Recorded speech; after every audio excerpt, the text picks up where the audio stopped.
Hello guys, आपका स्वागत है माँ शारदे कोचिंग क्लासेस समेली में। तो गाइस कैसे हैं? आशा है कि आप लोग अच्छे होंगे, मस्त होंगे। इसी तरह से अपने स्टडी को आगे बढ़ाते जाइए। तो आज क्लास 12th का क्वेश्चन लेके आया हूँ सिपाही की माँ से। सिपाही की माँ में कुछ इम्पोर्टेंट क्वेश्चन, ये पार्ट 1 है, ठीक है। ये पार्ट जो है ये पार्ट 1 लिए हैं, ठीक। तो पार्ट 2 के लिए थोड़ा सा वेट करना पड़ेगा, ठीक। तो शुरू करते हैं। पहला सवाल है, बिस्नी और मुन्नी को किसका प्रतीक्षा है? तो ये डाकिया की राह क्यों देखता है, ठीक है। ये बिस्नी जो है ना, कहने का है कि बिस्नी और मुन्नी किसका प्रतीक्षा कर रहे हैं, डाकिया का क्यों प्रतीक्षा कर रहे हैं। तो बिस्नी और मुन्नी जो है वो किसका प्रतीक्षा कर रहे हैं? वो प्रतीक्षा कर रहे हैं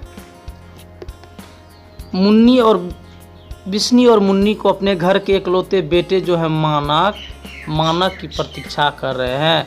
उसकी चिट्ठी कई दिनों से न आने के कारण डाकिया की राह बार बार देख रहे हैं, ठीक है। तो चलते हैं अगला सवाल की ओर। सवाल है आपके पास, बिस्नी मानक को लड़ाई में क्यों भेजती है? तो इसका आंसर होगा, बिस्नी पति विहीन महिला है, यानी कि उसका पति नहीं है, ठीक है।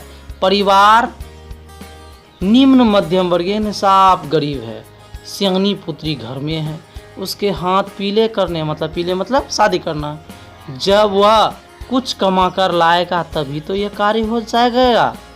भारतीय जीवन में कन्या का विवाह एक भारी समस्या आ गई है वर्तमान टाइम में। यही एक कारण था कि मानक को लड़ाई पर भेजा गया, ताकि उसकी कमाई से मुन्नी के हाथ पीले हो सके। तो चलते हैं तीसरा क्वेश्चन की ओर। अब है सो प्रसंग व्याख्या करें। क्या है? सो प्रसंग व्याख्या करें। तो पहला सवाल है आपके पास कि यह भी हमारी तरह क्या है, गरीब आदमी है, इसी का क्या करना है, बताना है। तो इसका उत्तर होगा, प्रस्तुत पंक्ति की जो एकांकी है सिपाही की माँ, किसने लिखा है? राकेश मोहन ने, ठीक है। उसका बेटा बर्मा में लड़ रहा है, वो उसके आगमन में, मतलब उसका बेटा बर्मा में लड़ रहा है और वो चाहता है कि उसका जब बेटा आएगा, वो प्रतीक्षा कर रहा है कि वह चाहती है कि कम से कम पत्र आ ही जाना चाहिए। एकांकी का द्वितीय भाग में दर्शाया जाता है कौन चीज कि एकांकी दूसरे भाग, उसी में एकांकी दूसरा भाग में सिपाही की माँ एक स्वप्न देखती है। एकाएक उसका पुत्र आहत होकर आ गया है, उसका पीछा एक सिपाही कर रहा है। वह भी आहत है, मानक माँ की गोद में लिपट जाता है। दोनों में क्या होता है? वाक युद्ध तू में होता है, ठीक है। पीछा कर सिपाही की बंदूक कौन छीन लेता है? मानक छीन लेता है और उसी पर तान देता है। मानक की माँ जानती है युद्ध में जो भी सिपाही होते हैं वे सब उनके ही पुत्र के समान होते हैं, ठीक है।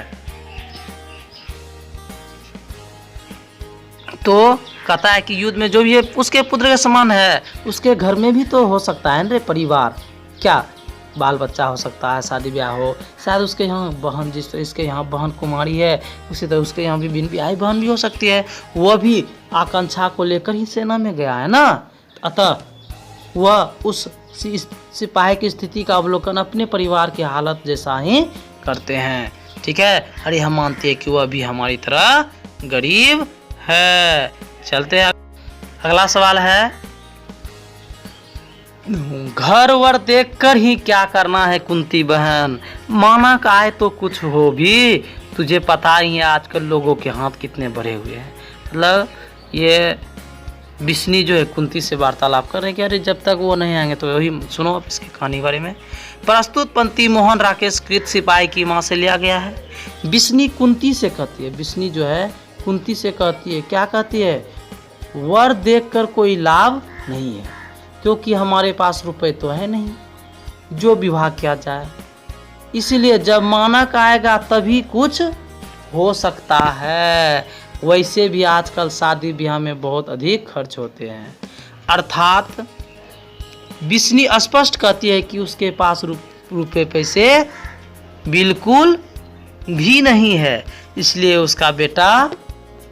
उसका बेटा आएगा तभी कोई बात बन सकती है। यही सब बात विचार कर रहे हैं। तो देखो कितना हालत कमजोर है ना। चलो अगला सवाल है नहीं। तीसरा नंबर है सौ प्रश्न व्याख्या करें में नहीं।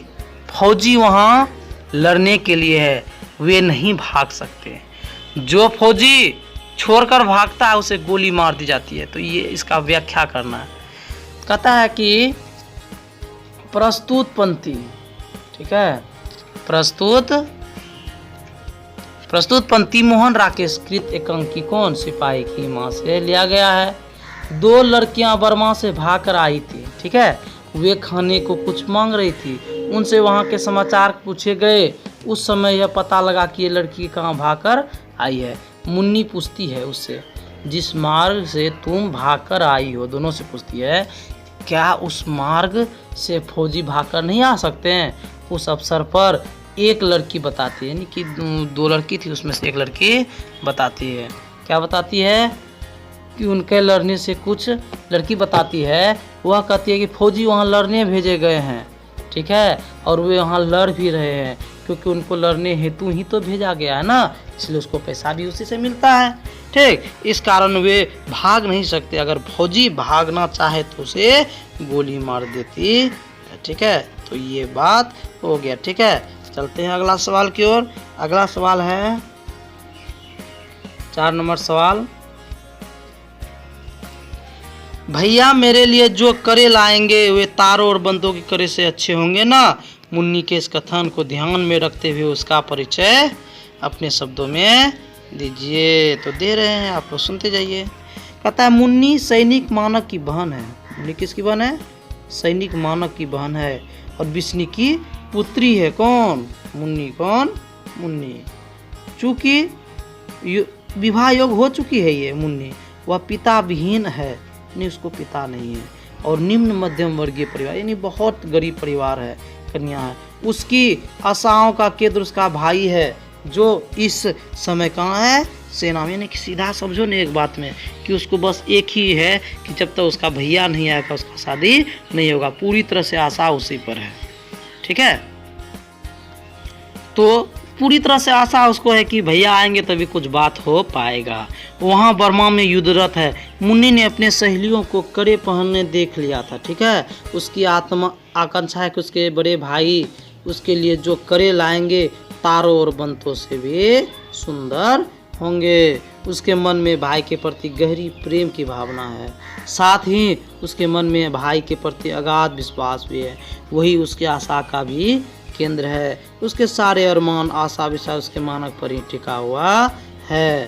तो गाइज कैसा लगा ये आपको कहानी का? कुछ छोटा सा 5-6 गो जो भी हो इसमें क्वेश्चन आंसर है, आप इसे अच्छी तरह से नोट डाउन कर लीजिएगा ताकि कल के डेट में आसानी से आप इसको रिप्ले करके देख भी सकेंगे।